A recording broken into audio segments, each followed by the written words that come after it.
चलिए सुनिए ध्यान से, फिर से मैं आपको बता रहा हूँ ये क्या है। एबीसीडी क्या है? एक uniformly charged infinitely plane sheet है। इन्फिनेटली मतलब समझ रहे हो बात को? दिखा भले आपको इतने शेप का, लेकिन ये कल्पना करने की बहुत बड़ा अनंत है। और एक समान चार्ज है, पूरे सब में चार्ज बटा हुआ है, एक समान चार्ज बटा हुआ है, प्लस चार्ज बटा हुआ है।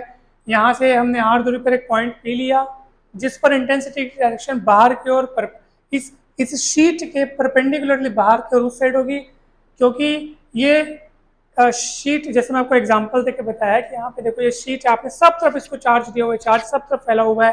तो जैसे इसके लिए इंटेंसिटी की डायरेक्शन इधर होगी, तो बाइसिमेट्रिसिटी यानी सममितता से सममिति से इंटेंसिटी की डायरेक्शन उधर होगी, तो इधर भी हो सकती है, इधर भी हो सकती है क्या, बल्कि इधर भी होगी, दोनों ओर होगी। इसलिए मैं क्या कर रहा हूँ जी, जैसे मैं पॉइंट पी उधर लिया तो उतनी ही दूरी पर इस तरफ भी एक पॉइंट पी डैश लेना है और इस तरफ डायरेक्शन इधर होगी।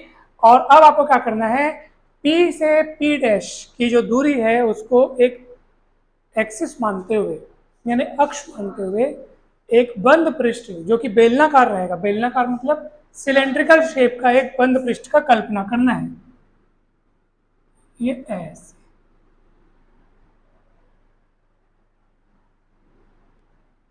क्लियर है?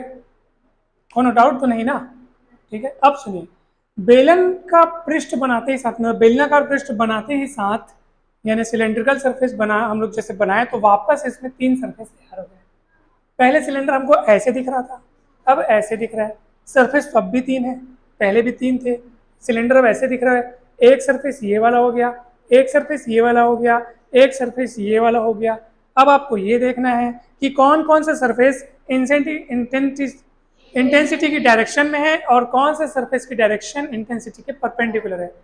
ठीक है, तो आप देखिए इस सरफेस का डायरेक्शन किधर होगा। मैं इसका नाम, चलो ये वाले सरफेस का नाम S1 दे देता हूँ, इस सरफेस का नाम S2 दे देता हूँ, इसका नाम S3 दे देता हूँ। चल बता S1 का डायरेक्शन किधर होगा? ऐसा है, तो किसी भी सरफेस का डायरेक्शन उसके परपेंडिकुलर होता है, तो S1 ऐसे, तो ऐसे। ठीक है, तो ये S1 का डायरेक्शन इधर होगा, S2 का डायरेक्शन किधर होगा, S3 का डायरेक्शन किधर होगा? बहुत बढ़िया, ऊपर होगा। क्यों? हाँ हाँ, वेरी गुड। ये क्योंकि ऐसे पूरा ये सिमेट्रिक फॉर्म में, इधर बोलो उधर बोलो उधर बोलो कहीं भी बोलो। क्लियर है? इसको तुम कहीं भी ले लो, हर हाल में ये ई के परपेंडिकुलर रहेगा, बिकॉज ई उधर भाग रहा है, ई की डायरेक्शन उधर है। अब इस ये वाले सरफेस की डायरेक्शन तुम ऊपर लोगे तब भी 90 मिलेगा, इधर लोगे तब भी 90 मिलेगा, ऐसे लोगे क्योंकि ये वाला तो उधर है ना भाई? ये समझ में आ गया? आगे अब बताओ मुझे क्या होगा। तो यहाँ पे ना मैं आपको बताने जा रहा हूँ कि फिर से यहाँ पे अब मुझे बताओ कि कौन कौन से सरफेस से गुजरने वाला इलेक्ट्रिक फ्लक्स जीरो होगा और कौन सा बचेगा। पक्का? सच तो नहीं बोल रहे हो? नहीं, आप लोग सच नहीं बोल रहे, आप लोग झूठ बोल रहे हो। बताऊँ क्यों? देख, ये ई की डायरेक्शन में है तो 0 डिग्री बनेगा इसके बीच एंगल। क्या? अच्छा, एंगल बोल रहे हो क्या? हाँ एंगल, मैं समझा आप फ्लक्स को बोल रहे हो। ठीक है, ये एंगल 0 बनेगा। 0 बनने का मतलब है कि इसके लिए फ्लक्स कैलकुलेट होगा हमारे पास, है ना? cos 0 की वैल्यू 1 होती है और ये ई के बीच का एंगल 90 डिग्री बन रहा है, तो cos 90 0 होने के नाते इस सरफेस से गुजरने वाला फ्लक्स 0 हो जाएगा। सही बोल रहा हूँ ना मैं? सही है ना एकदम? कैसे होगा? हम कहानी वही लिखेंगे, सेम तरीके से जमाएंगे कि टोटल फ्लक्स लिखेंगे हम लोग, टोटल एस लिखेंगे E vector dot D S vector और ये क्लोज सरफेस। क्लियर है?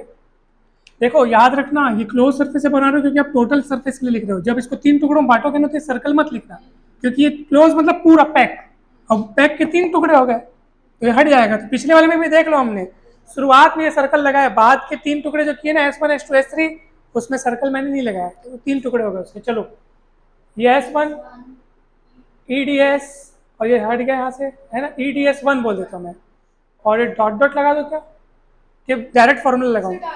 डायरेक्ट फॉर्मूला, बहुत बढ़िया। चलो डायरेक्ट फॉर्मूला लगाते हैं। EDS1 से कहाँ गया? उधर। सेम सेम दिख रहा है तो cos 0। क्यों सेम सेम? सेम डायरेक्शन, ठीक, पैरेलल है। अब इस सरफेस, ये सरफेस का डायरेक्शन इंटेंसिटी के पैरेलल है, लेकिन अगर आप सरफेस की बात करोगे तो वो इंटेंसिटी के परपेंडिकुलर है। मुझे पूरा समझ में आ रहा है? ये सरफेस, ये वाला सरफेस ऐसा है इंटेंसिटी के परपेंडिकुलर, लेकिन इस सरफेस का इंटेंसिटी के पैरेलल। मुझे पूरा समझ में आ रहा है शब्द क्या है? क्योंकि मैं क्या बताया, किसी भी सरफेस का डायरेक्शन उसके परपेंडिकुलर होता है। इस बात को याद रखने, इसलिए बुक में शब्द अगर आप देखोगे तो कंफ्यूज नहीं होना है, वो सही लिखा रहता है, आपको घबराना नहीं है। अब बताओ क्या होगा, H2 EDH2 और 0 यहाँ पे भी होगा, ठीक है, समझ में आ रहा है? फिर क्या होगा,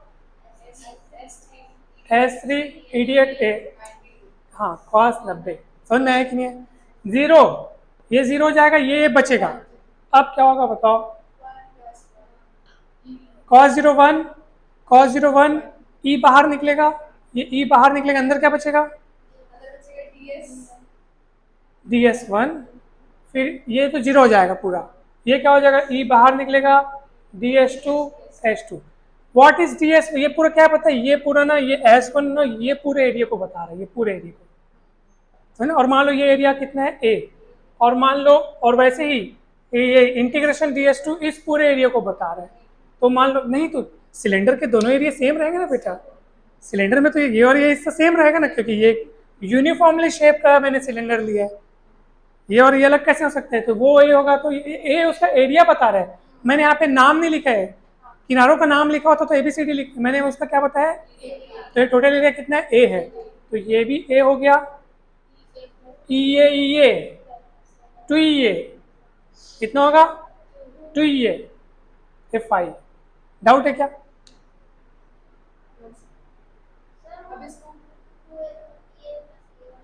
बहुत बढ़िया, देखो integration DS, what is DS1?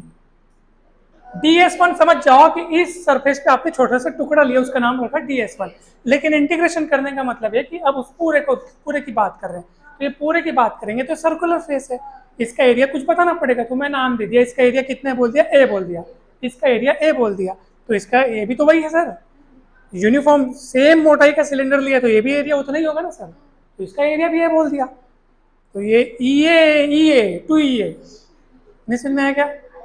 EA 2EA, और सुनो ना, सुनो तो सही, 5 निकल गया, अब समय मैं क्या बताया आपको, इक्वेट करने का समय आ गया। अब किस, but by Gauss's theorem, but by Gauss's theorem क्या होता है बताओ, 5 क्वेश्चन 1 और इसको 2 दे दो और फट से इक्वेट कर दो, एकदम एकदम तुरंत इक्वेट करना है, लेट नहीं करनी है।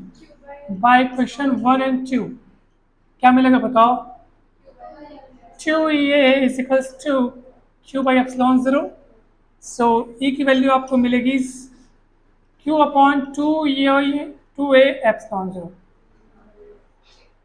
क्लियर है?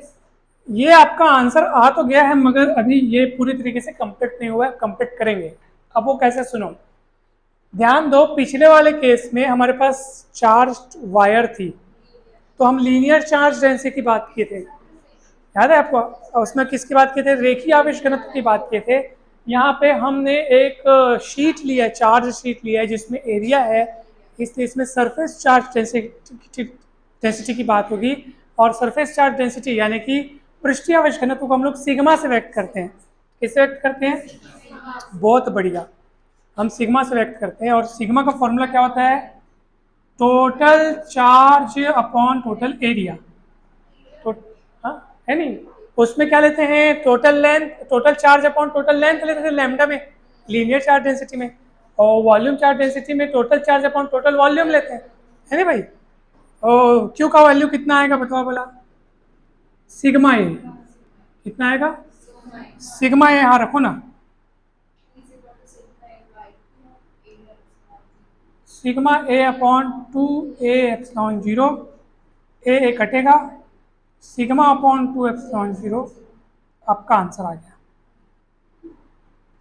ठीक है, वेक्टर फॉर्म में। सुनो ना, एरिया ए क्यों लिखा हूं, क्योंकि सिलेंडर का जो जो जो सरफेस है आपको दिख रहा है, जिस सरफेस से फ्लक्स निकल रहा है उसका एरिया लिखना है आपको, बात सुन रही, उसका एरिया लिखना है, क्योंकि हम ये पूरा जो काम है वो इसी सिलेंडर पर किए हैं। ठीक है, तो आपको ध्यान रखना है थोड़ा सा। अब इसको मैं वेक्टर फॉर्म में लिखने के लिए कुछ भी नहीं करना है सर, एक वेक्टर इधर लगा दो, sigma upon 2 epsilon zero n cap लगा दो, एन कैप को बता दो कि ई की दिशा में यूनिट वेक्टर है।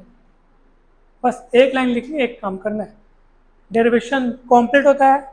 कहीं पे भी डाउट हो तो पूछ लो।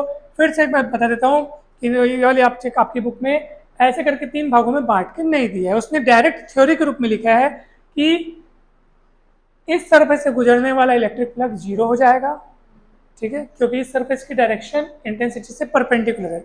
या पुस्तक में क्या दिया पता है, क्योंकि ये सरफेस इंटेंसिटी के पैरेलल है। हाँ, सरफेस पैरेलल है लेकिन इसकी डायरेक्शन, जैसे आप देखो ना, ये सर्कुलर फेस को देखो, आप